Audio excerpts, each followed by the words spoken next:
Today's topic for discussion for the webinar will be supportive therapy during the lockdown for bacterial vaginosis. So we'll be mainly dealing with the role of pre and probiotics. Can you hear me? Yes, ma'am. Yes, ma'am. Yeah. Only thing, my screen is not there. I think it's fine. Next slide, please. Okay. So first, we should know what is the healthy vaginal ecosystem. It is a dynamic equilibrium which exists between the epithelium of the vagina and the normal colonizing organism, most of which is lactobacillus species, and the local secretory and cellular immune factors, along with the vaginal pH, which is maintained as acidic pH of around 3.8 to 4.2, which creates an unfavorable environment for all the pathogens. Next slide, please. So the normal vaginal flora, it's made up of microorganisms, and there are more than 50 microbial species, which is in charge for the health of the vagina and prevention of infections. And this is in comparison to the bowel or your GIT. We have 800 species of your probiotic organism which is there. Despite the close proximity between your GIT and the vagina, the microbes in the vagina are much lower, but the reason for this is unknown. So the normal healthy flora comprises majority lactobacillus, and there are different species, and of that the most important one are the lactobacillus iners, lactobacillus crispatus, lactobacillus gasseri, and lactobacillus genesee. And bifidobacterium, which is predominantly in the GI tract, has been occasionally found in the vagina. Next slide. So there are something called as facultative organisms. These are organisms, when there is oxygen, there are aerobes. And when there is a lack of oxygen or an anaerobic environment, they undergo fermentation and metabolism by an anaerobic metabolism. So that's why they are called as facultative anaerobes. And these organisms are diphtheroids, coagulase negative staph, streptococci, E. coli, ureaplasma, and mycoplasma. These are normal common cells which are seen in the vagina. Next slide.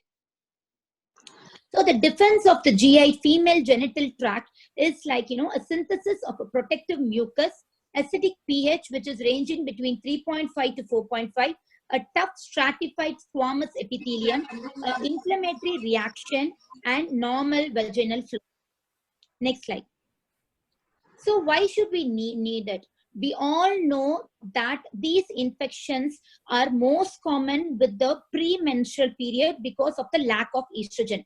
Estrogen is a very important hormone which plays a very important vital role in the normal vaginal flora. So this estrogen which acts on the epithelial glycogen, and the glycogen undergoes metabolism, they form lactic acid, acetic acid, as well as hydrogen peroxide. And these three are in charge for the acidic pH of the vagina.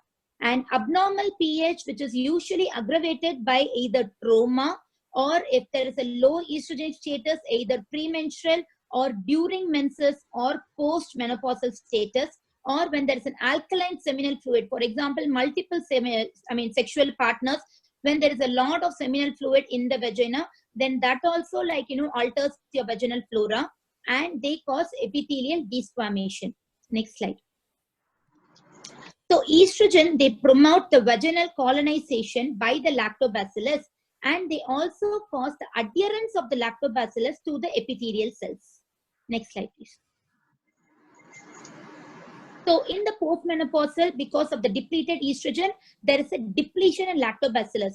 And it has been found in many studies that when there is a HRT, that is a hormone replacement therapy or hormone therapy in the postmenopausal women, there is an increase in the amount of lactobacillus, thereby lowering their bacterial vaginosis as well as urinary tract infection.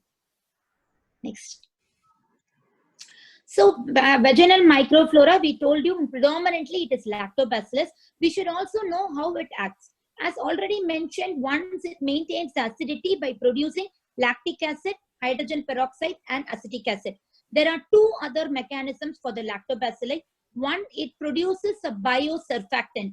This surfactant reduces the surface tension of the epithelial cells and decreases or inhibits the adhesions of the pathogens on the vaginal epithelial cells. Another mechanism is that it produces bacteriocins, which inhibit the growth of pathogens. Next. So, which is the right lactobacillus? There are many lactobacillus which is there. Like, we already told you, which is almost 50 species of vaginal bacilli are there. And the most common ones, which I've already mentioned, are the first 4 ones, which is in highlighted, which is the crispetus, genesee, gasseri, and the anus, of which your crispetus, the level will be grossly reduced when your vagina is having an infection. In the normal, the amount of lactobacillus crispetus will be higher. Next. So lactobacillus, they develop when develops when normal lactobacilli, that is, there is normally a equilibrium or a balance between the lactobacilli and the other aerobic and anaerobic bacteria which is present there. When there is a disruption in the balance, and when the normal lactobacilli amount decreases and it is replaced by these anaerobic organisms, then we get into the infections. And most common occurring infection is your bacterial vaginosis. The causative organism most common is Gardnerella vaginalis, along with Mycoplasma, Prevotella, and Streptococci.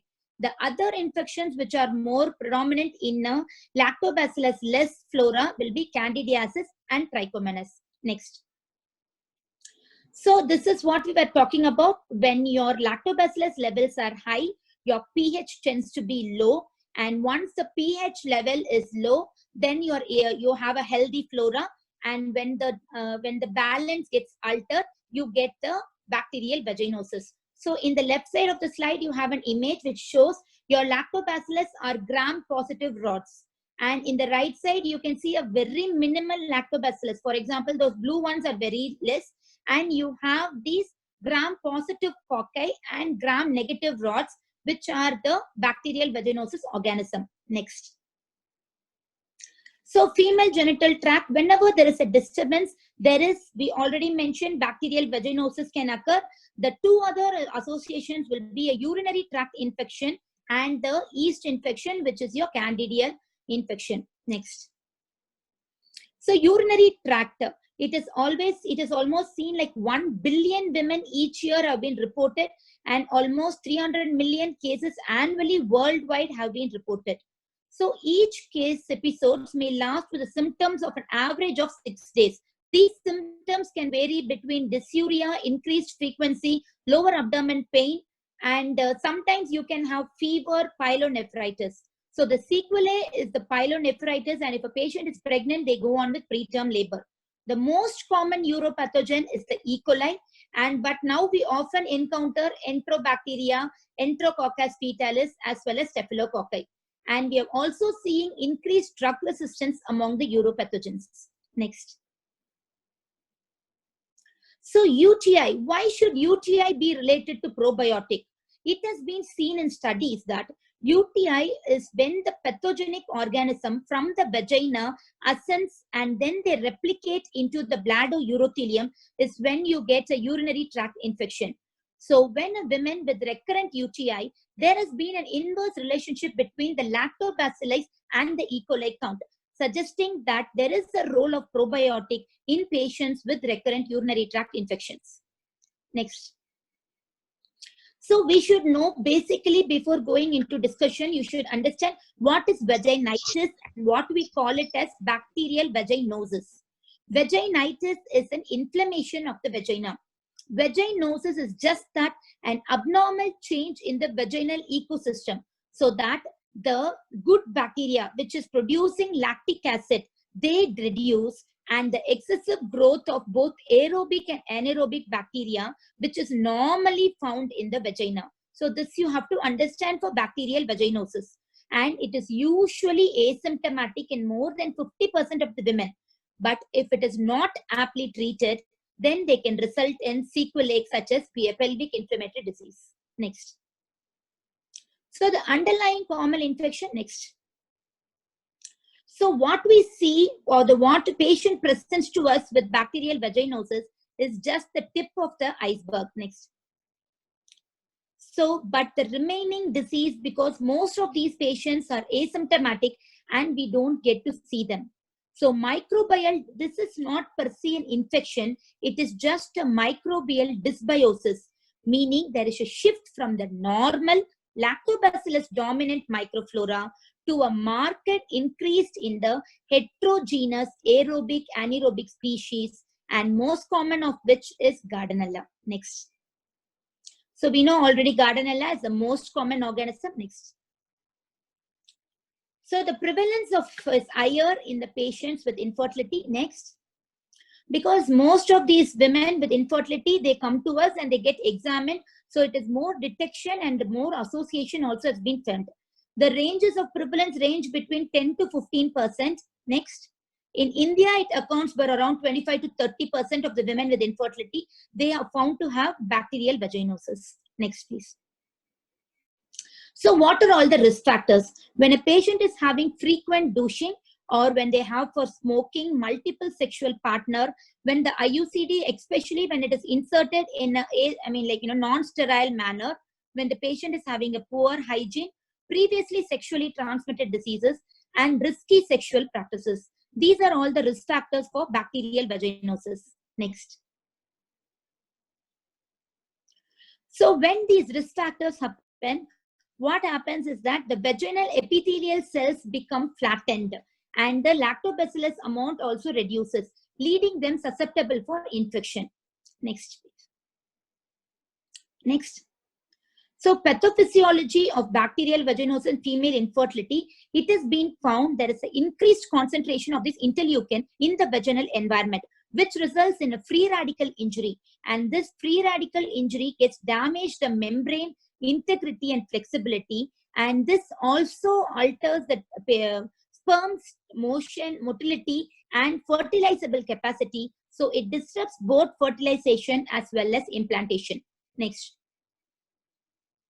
So next, the relationship between female infertility is that when it causes vaginitis alone, maybe the vagina and the cervix is infected, they can have like pain, itching, which will be difficulty to copulate. And when it ascends a little more to cause endometritis, then there will be failure to implantation. And when it reaches to the tube and it results in salpingitis, there will be a failure to fertilization, as well as this will cause in your pelvic inflammatory disease features. Next. So we all know the female factor is a result of about 40 to 50% of the female infertility. And for bacterial vaginosis, it can present as a cervical factor causing chronic cervicitis as well as anti-sperm antibodies. And it can be a uterine factor because it can cause chronic endometritis. And it can be a tubal factor, which can be salpingitis and pelvic inflammatory disease. It has also been, postulated as a causative of pelvic endometriosis. And when it has been in many studies, next please. In many studies, it has been seen that asymptomatic vaginosis is more prevalent in women in both primary and secondary. Be it a patient who is having a polycystic ovarian disease as a cause for infertility, even in those patients, they may have a bacterial vaginosis infection in almost 60%, which can be asymptomatic. Next. So, and it also has a negative impact on ART procedures. Next.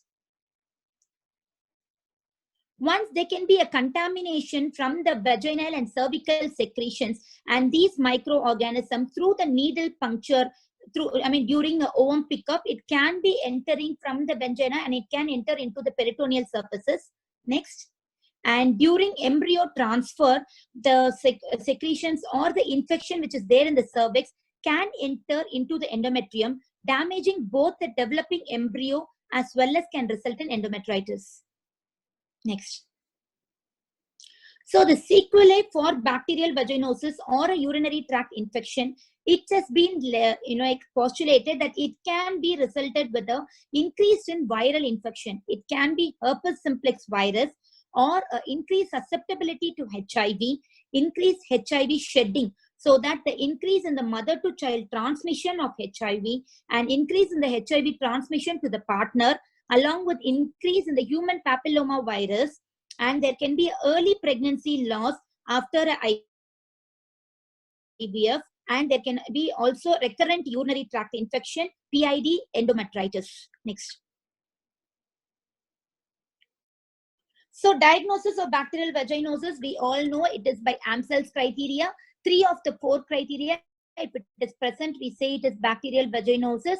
One is a homogeneous, which means a non-inflammatory vaginal discharge, a pH of more than 4.5, a positive amine test, or we call it as BIF test, where you add 10% potassium hydroxide and then you get a fishy odor with that, and the presence of clue cells, at least 20% of the vaginal cells, which is colonized by the gram-negative rods. So the image, you can see the clue cells, the normal vaginal cells, which is being stuck with the bacteria on them.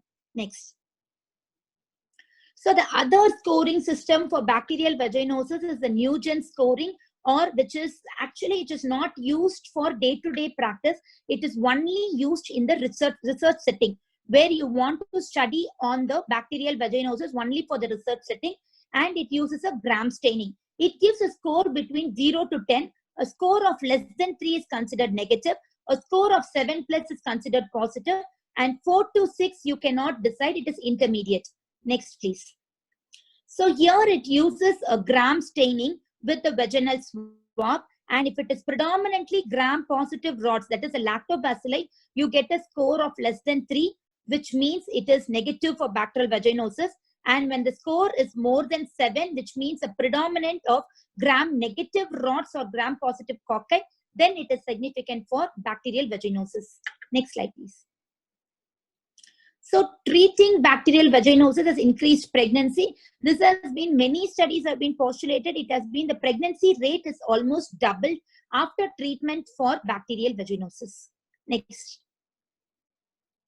So what are all the treatment options? Next, please.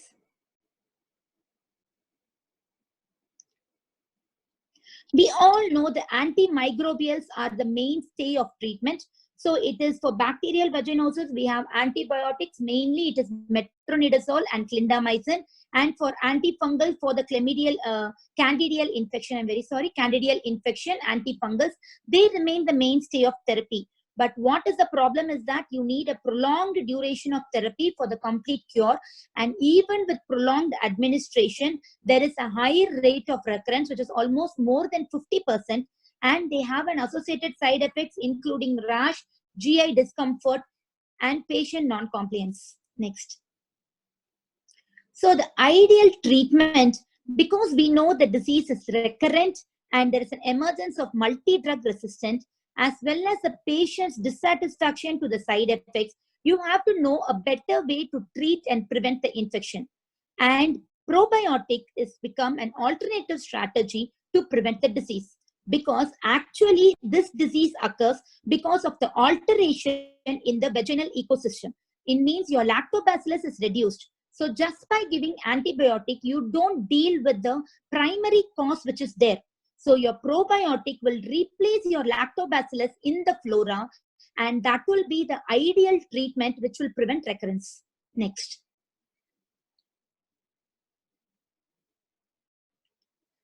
So according to the WHO, probiotic is defined as live microorganisms, which when administered in adequate amount confers health benefits to the host. Each word is very important because it is a live organism for one, and it should be adequate amount. It means that minimum of 1 billion probiotic, that is 1 billion colony forming unit, should be administered to get an adequate level of colony count of lactobacillus in the vagina. So if you give a subadequate or subordinate dose, it will not be enough. So these are the potential characteristics of a probiotic. It should be acid stable, meaning that it should not get digested in the stomach acids. It should be bile stable because it should not be destroyed by the bile. It should be human origin because it should not cause any allergy to the human. And it should produce antimicrobial substances such as like your lactic acids and acetic acid, which will kill the other pathogenic bacteria. It should have a property to adhere to the intestinal cells. They should persist in the human intestinal cells so that they should not be washed in a single peristalsis, like, reaching the feces with the food. It should stay in the intestine for some more time so that it acts for some time, and it should be clinically validated, and a documented health effect has to be there. It should be antagonist to the enteric pathogen, and it should have a safety parameter, and it should also be susceptible to antibiotic. Next. Next slide, please. Okay, so coming back to the history, Elie Mechnikov was the first scientist who proposed the therapeutic use of lactobacillic acid. Then the second was Pasteur, who isolated lactic acid bacteria, and Lister, he isolated from the rancid milk. And 1889, it was Tischer who discovered bifidobacterium, and the first to culture this was Sirotto, and your oral lactobacillus to repopulate vagina. This concept was first produced in 2001. That means when you get an oral probiotic, this oral probiotic can reach the GIT and can reach your rectum, and from the rectum they can move to the vagina and they can start repopulating in the vagina. This concept was first given in 2001. Next, please. So the mechanism of action, one, we all know, it's been like detailedly explained that it is acidic pH, and it should be like, inhibit the microbials, and it also has a role on the surfactant. It reduces the surface tension, thereby preventing it to adhere to the epithelial layer, production of antimicrobial substances, degradation of polyamine, and also they don't adhere to the these probiotic, they go and occupy the receptor sites of the epithelial cells, so that is not available for the pathogenic organism go and cause infections. Next. So there are many different probiotics that has been given, and these are a few one which have been approved by the WHO, including the lactic acid bacillus and the bifidobacterium. Next, please. So, which is like, Elie Mechnikov was the first one to say that it can be isolated from yogurt, and yogurt is good for health. And Lilly and Stillworth in 1965, they coined the term probiotic. The first isolated probiotic was Lactobacillus acidophilus. And in 1991, Henry Tischer, he isolated Bifidobacterium, and Holcomb, he introduced it as a probiotic. Next. So, when a patient ask you whether just yogurt is good enough, next please, is good enough as a probiotic. So like, that was initially thought of, and in some studies, it has even been shown that consuming yogurt for around 2 months has reduced the bacterial vaginosis by 60%. This has been shown in some studies. The other studies, they argue that the lactobacillus, which is there in the yogurt, is Delbucci and Bucharest, which has not been found in the vagina, and it does not adhere to the vaginal epithelial cells, and there is a decreased colonization of these two particular lactobacillus in the vaginal epithelium. So they have said that yogurt may not have a role in the prevention of bacterial vaginosis. Next.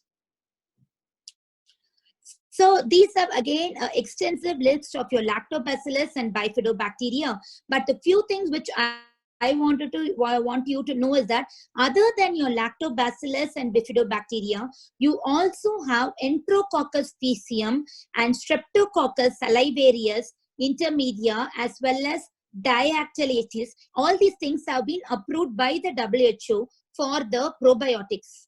Next. So what is prebiotic? You have to understand the difference between a pre and a probiotic. It is a very complex definition stating that it selectively gets fermented, allowing changes in the composition and activity of the GI microflora and benefits to the host. In very simple words, these prebiotic are nothing but feeds to the probiotic. In the sense, they are fibers which we take from the food or as medications. They are non-digestible, or they can partially get digested. They are not absorbed in the small intestine. It means they entered unaltered in the large bowel. And large bowel is the place where you have all your all your flora and your lactobacillus there, and these prebiotics acts as a food for the probiotic. So they get fermented by these bacteria and but not by the other pathogenic bacteria. So the most commonly known prebiotics are the inulin, fructose oligosaccharides, galacto oligosaccharides, and lactulose. Next.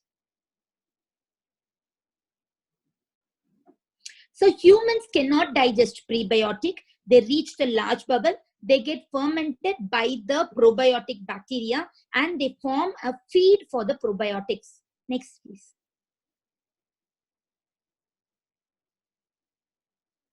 So if you want to know about dietary fibers, the recommended dietary fibers are 15 to 30 grams per day.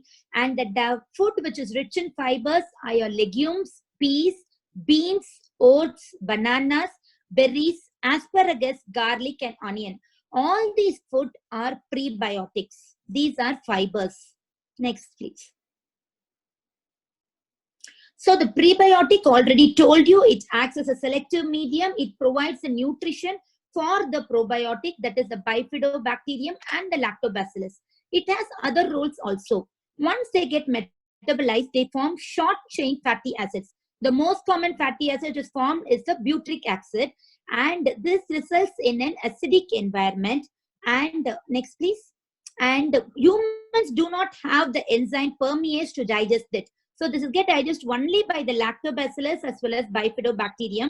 And this short chain fatty acids, they have an anti-inflammatory effect on the colon. They nourish the gut lining. They prevent constipation and they prevent colon cancer. Next. So in many studies, this has been a recent paper, 2014, it has been shown that your biological control of vaginosis have improved the vaginal reproductive health. Next. Yes. So, and a carefully selected strains of probiotic can eliminate bacterial vaginosis, as well as they have an antiviral effect, reducing the viral load and preventing the fetus as well as the neonatal infection. Next. So now you should know about the recent terminology which has been dealt with many researchers, which is microbiota or the microbiome. This has been studied intensively in the field of ART to show whether the vaginal microflora has any role in improving the pregnancy rate.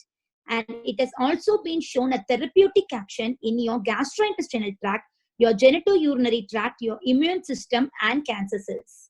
Next, please. So this is a study which is shown abnormal microbiota may have a poor outcome in IVF, because this is not done with a very large sample. They just studied 130 patients and they found the minimalic advantages of a patient who had a negative for bacterial vaginosis. But you cannot quote from this study or take it bacterial vaginosis treatment improves outcome. We need a larger sample study. Next, please. So take-home points: common vaginal infections, it is bacterial vaginosis as well as vulvovaginal candidiasis. If they are not treated promptly, they can cause PID, endometriosis, chronic vaginitis, as well as infertility. Long-term use of antimicrobials have been associated with high rates of recurrence. Vaginal microflora is composed of both gram-positive and negative bacteria, and the imbalance in the flora is the cause for infection. Therapeutic use of probiotic has been introduced as a new strategy for treatment and prevention for vaginal infection. Next. Vaginal infection can range from a superficial infection to life-threatening infection. So prompt diagnosis and treatment is required. Long-term use of antimicrobials, you have a recurrence of more than 50%. Oral route have a low bacilli count than vaginal route. This has always been a controversy when you want to choose a oral or a vaginal route probiotic. But oral has an advantage that there is a decrease in the transfer of pathogenic yeast and bacteria from the rectum to the vagina, so that the potential risk itself is lowered. So oral has an advantage, but the local increase in the lactobacillus count is better with vaginal route than with oral route. So why does oral act, which has been already told that when infection can travel from the anal route, from the rectum, anus to the vagina, similarly, probiotic can also travel from the rectum to the vagina. So this is the main role for using oral probiotic for vaginal infection. Next, please. So coming back, just a gist of probiotic, so you have to remember about lactobacillus and bifidobacterium. Prebiotic are nothing but your fibers, which in addition given to probiotic, they will help in the growth of the probiotic. The most commonly used one is the fructo-oligosaccharides. Next. So the vaginal flora, there is a diversity of the microbiota and they seem a equilibrium or a seesaw effect. They'll be swinging in either direction depending on different factors. One is your estrogen level, two is the use of douching, your sexual practices, as well as your bacterial interaction and host defenses. So bacterial vaginosis is nothing but just distortion of this vaginal microflora, resulting in a increased growth of abnormal bacteria and a decreased growth of your normal lactobacillus. Next.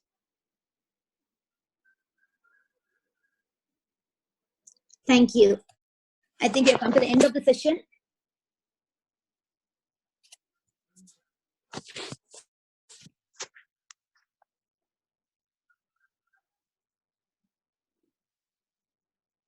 Any doubts?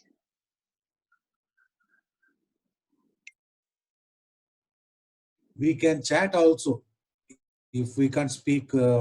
Speaker problem, if anything. Yeah.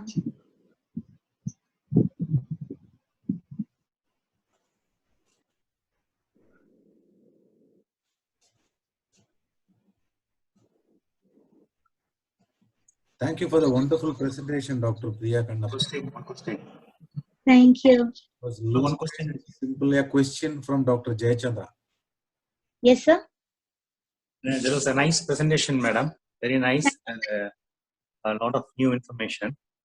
Thank And you. currently, what is the drug dosage and duration you are giving pharmacological treatment apart from this? Sir, I mean, like there are different brands. If you use a vaginal preparation, you can I mean, I don't know whether I can say the brand names. There is something which is called as Ivanio. You can use it as 1 per day for 8 days. It works better. And if it is an oral, actually the oral preparation is Totalis tablet, which is 1 morning and night BD for 7 days. So total of 14 14 tablets. It has more than 1 billion dose of your lactobacillus as well as bifidobacterium, and it also has a prebiotic, which is your fructose.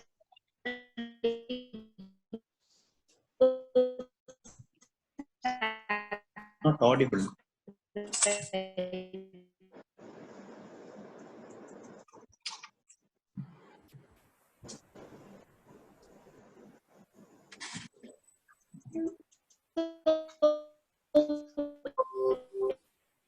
Maybe there is a Wi-Fi disruption or a power cut somewhere. It works better. Can you hear me? Yeah, now I can hear. The video is going on and off. Now you can. Hello, can you hear me? Now I can hear you. Yeah. Yeah. So if you use a vaginal route, it can be 1 per day for 8 days. It should be enough for treatment. If you use the vaginal preparation, and if you use the oral preparation, it can be used as 1 per day, like BD, morning and evening for 7 days.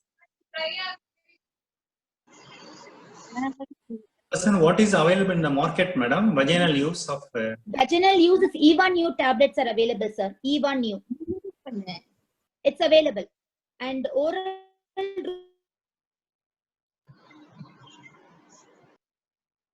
route is tablet Totalis is available, and even we have oral route.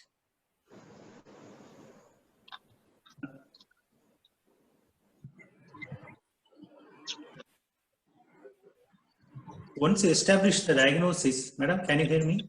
Yes, yes, sir. Yes. Once you established diagnosis, nowadays you are giving only probiotics, or you are giving No. Actually, antibiotics also. it is somehow missed in my slides. I'm very sorry. Actually, there is a role for antibiotic along with probiotic. Now, because this topic was using probiotic in the lockdown, we cannot give antibiotic without a diagnosis. So if a patient just asks by call and they say, I have a white discharge, and we all know probiotic has not much of risk factor other than the patient is more, having a chronic illness. Because these are live organisms, there have been very, very few cases of reported bacteremia and endocarditis with probiotics. So if your patient is like chronic renal failure, she's morbidly ill, then you should not give probiotic for the patient. If otherwise a normal patient in the lockdown, if they ask, it's usually we can give a probiotic, which is comparatively safe. But ideal circumstances when we are treating, should be a combination of antibiotic and a probiotic.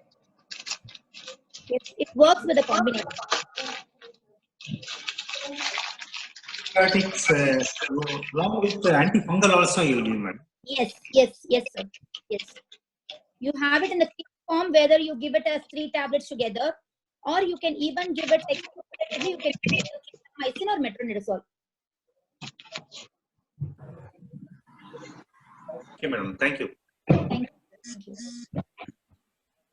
Madam, Dr. Geeta has a doubt. Can it be given in first trimester? Yes. It is not. There is no documented effect of any ill effect in the fetus. It can definitely be given. Probiotics, definitely yes. If you are planning to give along with antibiotics, then you can wait till the first trimester is getting over and give. But still, local antibiotic you can still give. You have like both metronidazole is available in the gel form, as well as clindamycin creams are available. So if you can give a local, it's okay. And probiotic, definitely you can give it in the first trimester also.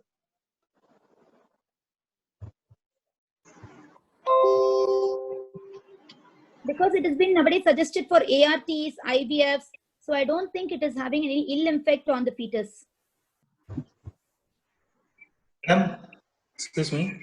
Yes. In case of unmarried girls, Yes. complaining of leukorrhea, Yes. how to evaluate, madam, whether they got infection?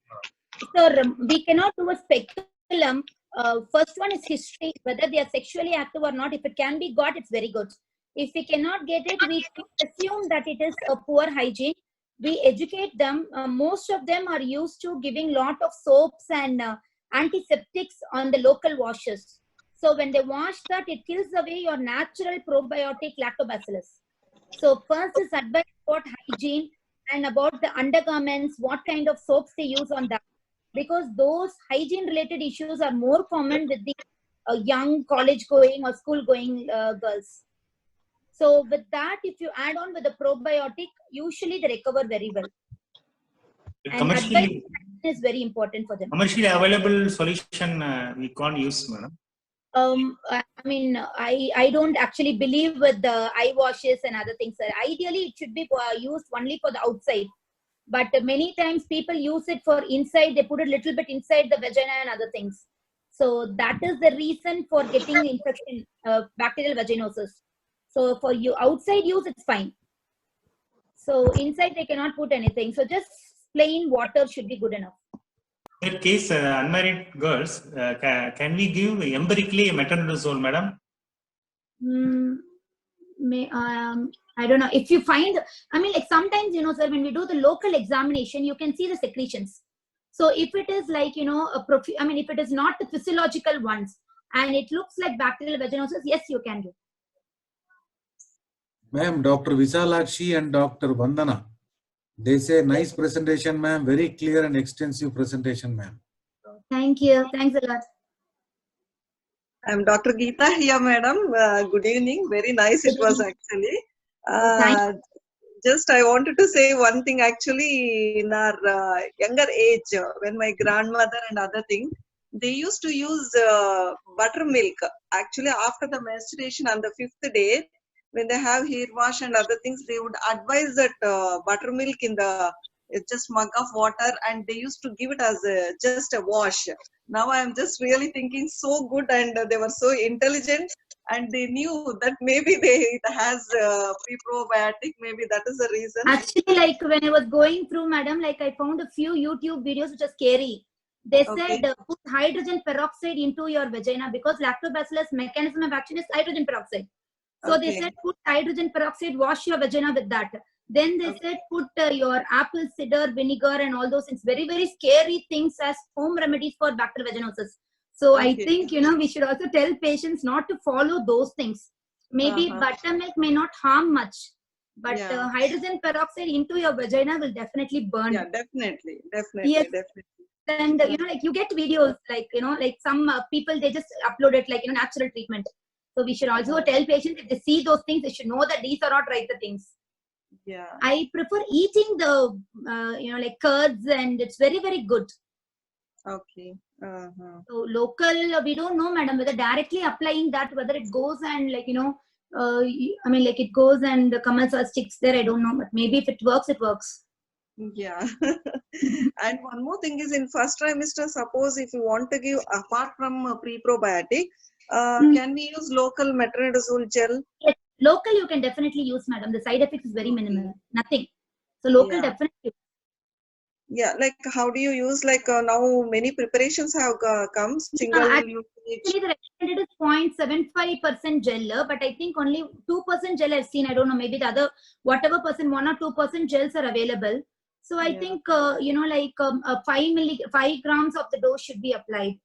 Yeah, that's what available dosage. Yeah, 5 grams it is coming tubes actually. Yeah. So they said Okay. with the applicator, you can just apply that. Okay, but second trimester onwards, if we need it, we can put oral as such. Oral, how do you prefer, madam? Metronidazole, now it has come even single dose ER 600 mg metronidazole it has come. How do you prefer? The problem with metronidazole single doses, they may not tolerate. It's like, it causes a lot of gastritis, and like it starts burning with that. I prefer a divided doses so that like patient feels comfortable and they're compliant to complete the dose. Okay, 400 VD you prefer it? Yes. Yeah, minimum of 7 days. At least 5 days, yes. 5 to 7 days. Okay. Yes.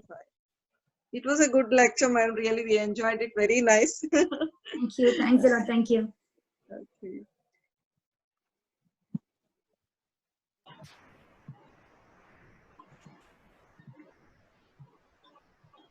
Dr. Kiran, please. Any more questions, doctors?